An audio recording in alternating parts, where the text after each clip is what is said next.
ಧಾರವಾಡದ ಶಿವಾನಂದನಗರ ಚಪ್ಪರ್ಬಂದ್ ಕಾಲೋನಿಯಲ್ಲಿ 80 ವರ್ಷದ ಬಿಬಿ ಜಾನ್ಸಿ ಅಜ್ಜಿ ಒಬ್ಬಂಟಿಯಾಗಿ ವಾಸಿಸುತ್ತಿದ್ದು ನಡೆಯಲು ಆಗದೆ ಸಂಕಷ್ಟ ಅನುಭವಿಸುತ್ತಿದ್ದರು. ಮನೆ ಮನೆಗೆ ಪೊಲೀಸ್ ಕಾರ್ಯಕ್ರಮದ ವೇಳೆ ಅವರ ಸ್ಥಿತಿಯನ್ನು ಗಮನಿಸಿದ ವಿದ್ಯಾಗಿರಿ ಪೊಲೀಸ್ ಸಿಬ್ಬಂದಿ ಅಜ್ಜಿಯ ಮನವಿಗೆ ಸ್ಪಂದಿಸಿ ವಾಕರನ್ನು ನೀಡಿದ್ದಾರೆ. ಈ ಮೂಲಕ ಅಜ್ಜಿಯ ದೈನಂದಿನ ಜೀವನಕ್ಕೆ ನೆರವಾಗಿದ್ದಾರೆ.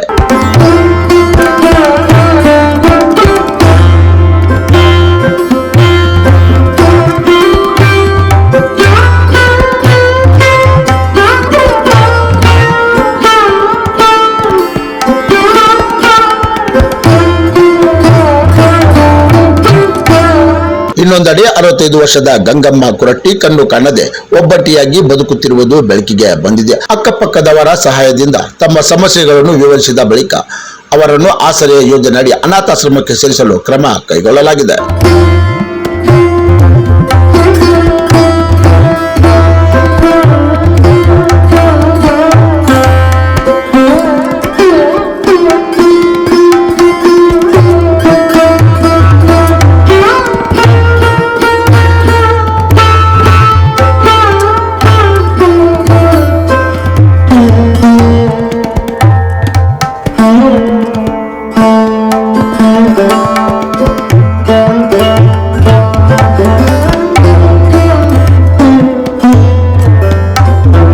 ಈ ಎರಡು ಮಾನವೀಯ ಕಾರ್ಯಗಳಿಗೆ ಸಾರ್ವಜನಿಕ ವಲಯದಲ್ಲಿ ಮೆಚ್ಚುಗೆ ವ್ಯಕ್ತವಾಗಿದ್ದು, ಪೊಲೀಸ್ ಇಲಾಖೆಯ ಸೇವಾ ಭಾವಕ್ಕೆ ಶ್ಲಾಘನೆಗಳು ಕೇಳಿಬರುತ್ತಿವೆ.